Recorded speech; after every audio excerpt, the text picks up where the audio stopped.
Hello दोस्तों, welcome to sleepy classes.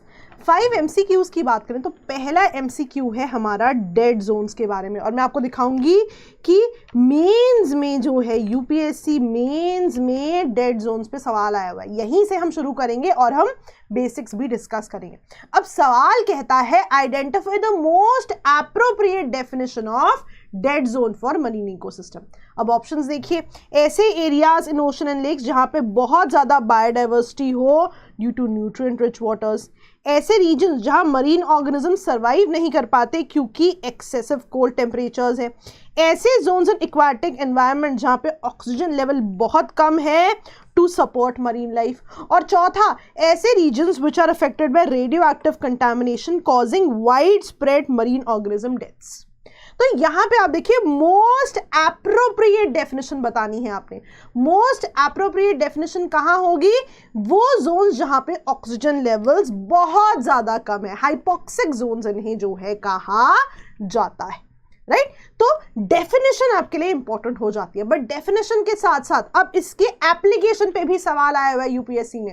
मैं आपको दिखाती भी हूं अभी क्यों मैंने दिया है। ये मैंने स्क्रीनशॉट हमारे बिल्कुल लाइव करंट अफेयर्स प्रोग्राम से दिया है, जहां पे इस न्यूज को हमने डिस्कस किया है कि रिसेंटली डेड जोन जो है गल्फ ऑफ मेक्सिको में जो है वो न्यूज में रहा है, राइट। तो यहां से जो सबसे पहली लर्निंग है कि कभी भी डेड जोन्स पे कोई सवाल आए तो आप एग्जाम्पल में गल्फ ऑफ मेक्सिको के डेड जोन्स की बात कर सकते हैं।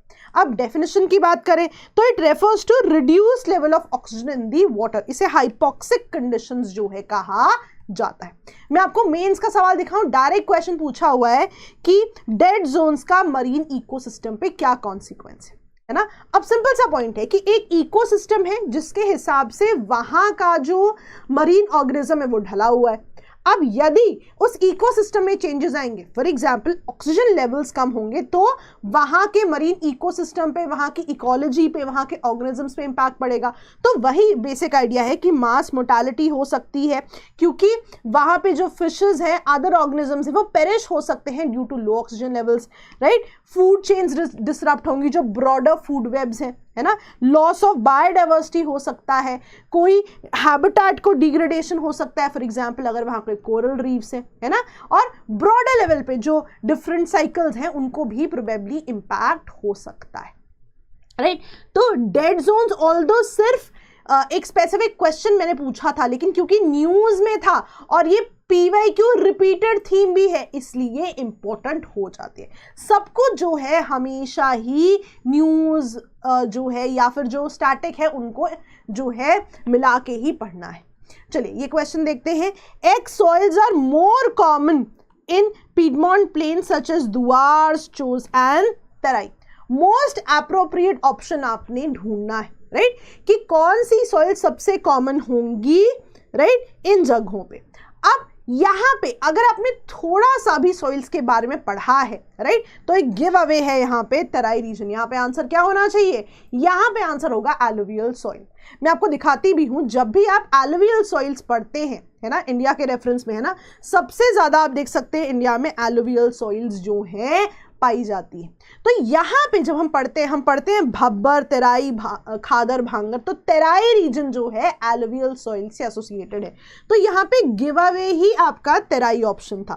लेकिन अपार्ट फ्रॉम दैट याद रखिएगा कि ये जो बाकी टर्म्स है, फॉर एग्जाम्पल दुआर्स, है ना, तो ये जो है आप देख सकते हैं दुआर्स जो है ये नॉर्थ ईस्ट रीजन के एलुवियल प्लेन्स को या एलुवियल फ्लड प्लेन्स को कहते हैं, राइट। नॉर्थ ईस्ट रीजन के एलुवियल फ्लड प्लेन्स को आप देखिए, एलुवियल सॉइल जो है टुवर्ड्स दीज रीजन भी जा रही है, राइट। तो नॉर्थ ईस्ट रीजन के एलुवियल फ्लड प्लेन्स जो हैं दुआर से जुड़े रहते हैं।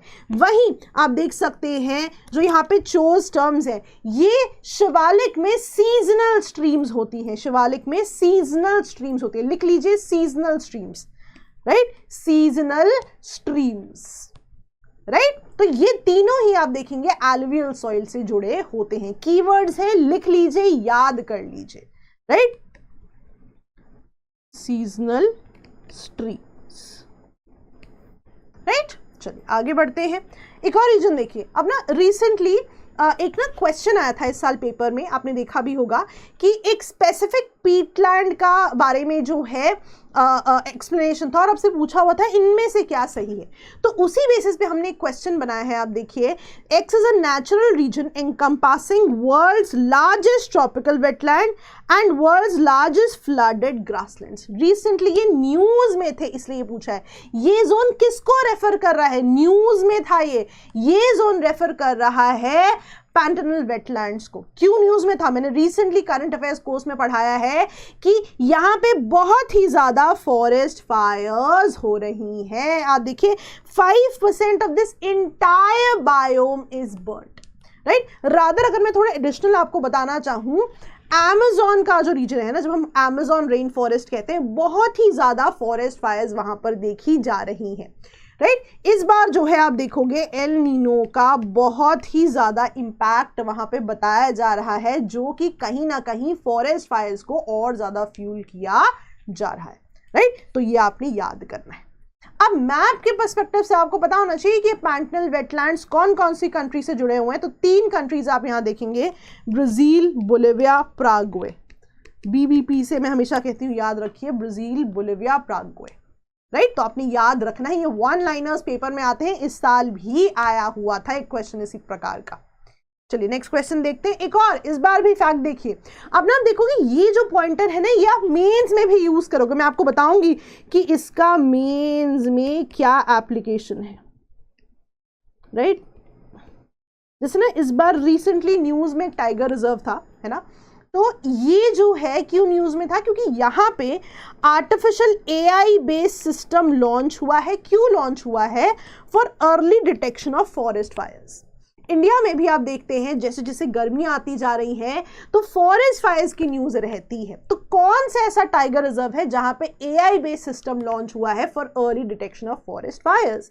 अब ना यहाँ पे इसका जो बहुत अच्छा एग्जाम्पल होगा, जब भी आपको फॉरेस्ट फायर्स पे सवाल आ रहा है और उसमें पूछा जाता है कि गवर्नमेंट क्या स्टेप्स ले रही है, तो वहां पे आप ऐसे एग्जाम्पल्स को कोट कर सकते हैं। ये जो वैल्यू एडिशंस है ना, ये बहुत ही अच्छे मार्क्स जो हैं दिलाते हैं। यही वैल्यू एडिशन एग्जांपल्स हैं जो बहुत डिफरेंस कॉज करते हैं। तो यहाँ पे आप जो है आंसर को देख लीजिए कि यहाँ पे जो है early detection of forest fires के लिए AI बेस्ड सिस्टम जो है रिसेंटली जो है लॉन्च होने की वजह से न्यूज में था। बहुत ही डिटेल में हमने अपने लाइव करंट अफेयर्स कोर्स में इसकी बात की है, राइट। आप देख सकते हैं इसका एडवांटेज क्या होगा। Efficiency and responsiveness of fire detection efforts in this reserve, कहीं ना कहीं उस पे काम हुआ है, राइट। चलिए ओके, लास्ट क्वेश्चन हम देखिए। तो फैक्ट्री फार्मिंग पे रिसेंटली न्यूज़पेपर में आर्टिकल आया था इसको लेके, तभी मैंने सवाल दिया है कि फैक्ट्री फार्मिंग प्राइमरीली जो है किस चीज को रेफर करता है, राइट। तो यहाँ पे ऑप्शंस आप देख सकते हैं। कुछ सेकंड के लिए पॉज कीजिए और करेक्ट ऑप्शन क्या है आपका, डेफिनेशन याद कर लीजिए। यहाँ पे intensive raising of live stock and poultry in controlled conditions, ये फैक्ट्री फार्मिंग होती है, राइट। कि लाइव स्टॉक की जब भी हम बात कर रहे हैं, है ना, इंटेंसिव एग्रीकल्चर भी इसको कहा जाता है, इंडस्ट्रियल एग्रीकल्चर भी कहा जाता है। इंटेंसिव एनिमल फार्मिंग एक शब्द है इसके लिए, कि लाइव स्टॉक और पोल्ट्री को बहुत बड़ी बड़ी फैसिलिटीज में जो है इनसे एसोसिएट किया जाता है। आइडिया क्या है? मैक्सिमाइज करना प्रोडक्शन को, एफिशिएंसी पर लेके आना, राइट। अभी न्यूज में पता है क्यों था? बिकॉज न्यूज में था कि फैक्ट्री फार्मिंग जो है कहीं ना कहीं एक आने वाले पैंडेमिक का संकेत हो सकती है। कैसे संकेत हो सकती है? वो कह रहे हैं इससे ना जूनोटिक डिजीजेस बढ़ते हैं। जूनोटिक डिजीजेस क्या होते हैं? ऐसे डिजीजेस जो एनिमल्स से ह्यूमंस में आ सकते हैं। तो ये पूरा आर्टिकल जो है डिटेल में इसकी बात कर रहा था, पर यहाँ पे आपको एज ए डेफिनेशन ये चीज जो है पता होनी चाहिए। बहुत डिटेल में हमने इस बार करंट अफेयर्स कोर्स में ये सब कवर कराया है, बट जो पॉइंटर्स हैं जो MCQs के लिए इंपॉर्टेंट है वो मैं आपको यहाँ पर बता रही हूँ, राइट। चलिए ऐसे ही डिटेल में चीजें पढ़ते रहेंगे। शेखर टू शिखर बैच के बारे में आप जानते हैं, जरूर इसकी डिटेल्स लें। और कोई भी जो है अगर किसी भी तरीके की हमारी कंट्रीब्यूशन हो सकती है आपकी प्रिपरेशन में, ज़रूर हमारे नंबर्स पे कॉल करें, हमें ईमेल करें, and we are there for you. Thank you so much, bye bye.